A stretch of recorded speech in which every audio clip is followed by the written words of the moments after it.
Hello दोस्तों, मैं आपका दोस्त प्रदीप कुमार मिश्रा फिर आपके लिए एक अच्छी सी कहानी लेके आया हूँ।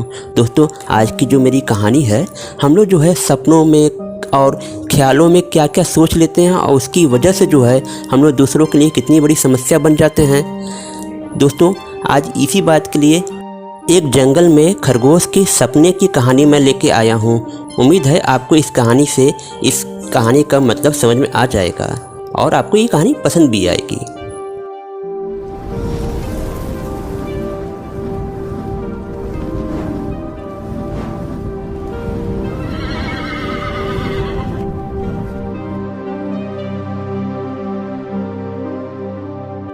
दोस्तों, एक समय की बात थी। एक बहुत ही अच्छा जंगल था, घना जंगल था। उस जंगल में सभी तरह के जानवर रहा करते थे। उसमें जो है एक खरगोश भी रहा करता था।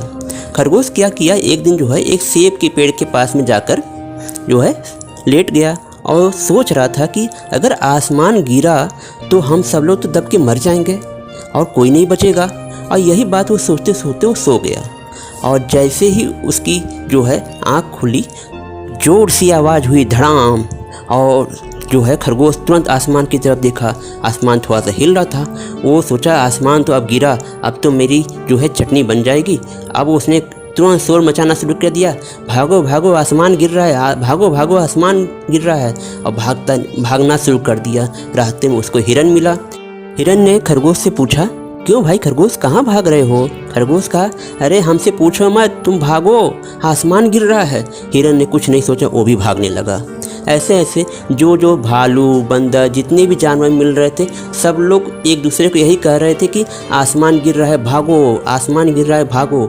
ऐसे ऐसे क्या हुआ, पूरा जंगल भागने लगा। फिर पूरे जंगल में अशांति मच गई। हर तरफ शोर, हर तरफ दौड़। तो जो है जंगल का जो राजा शेर था, कहा, आखिर आज मेरे जंगल में हो क्या गया है? सारे जानवर भाग रहे हैं, कोई जानवर से मैं कुछ पूछना, कोई बता नहीं रहा है। ये कैसी आफत आ गई मेरे जंगल में?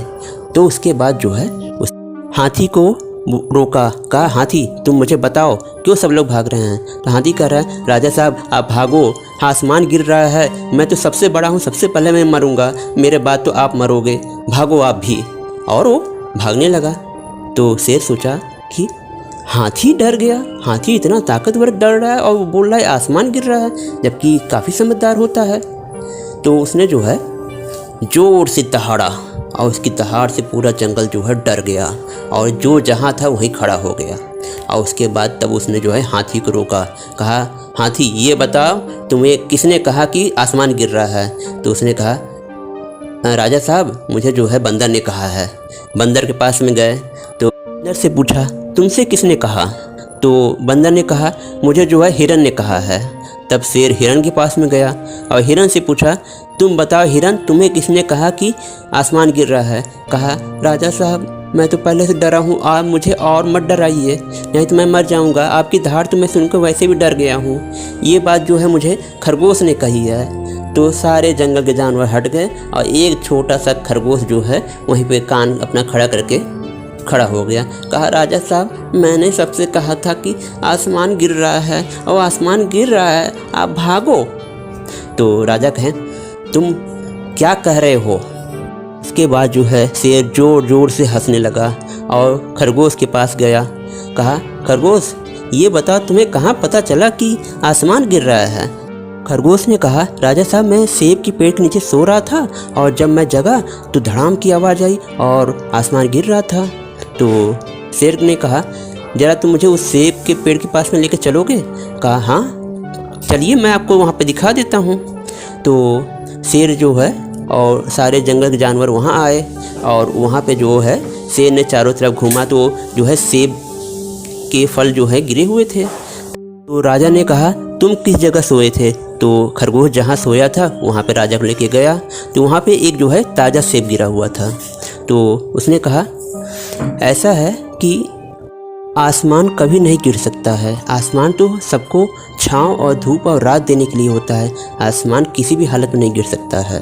और तुम लोग ये अफवाह मत फैलाया करो कि आसमान गिर रहा है। तभी क्या हुआ, अचानक से फिर से सेब जो है पेड़ से फिर गिरा और आवाज़ आई धड़ाम से। तो राजा कहें, ओ लगता है खरगोश का फिर से आसमान गिर रहा है, भागो। और ये कह के शेर हंसने लगा, और जब शेर हंसा तो सारा जंगल हंसने लगा और जंगल में फिर से पूरी हंसी की गूंज उठी।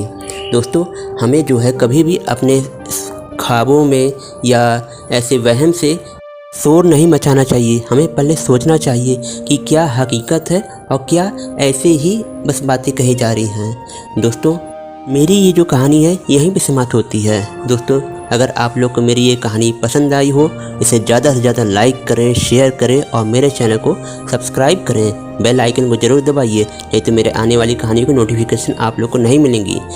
दोस्तों, अब आप मुझे जो है फेसबुक पर भी फॉलो कर सकते हैं। दोस्तों, अब मैं आप लोगों से इजाज़त लेता हूँ। अगली कहानी में फिर मिलूँगा, तब तक के लिए नमस्कार।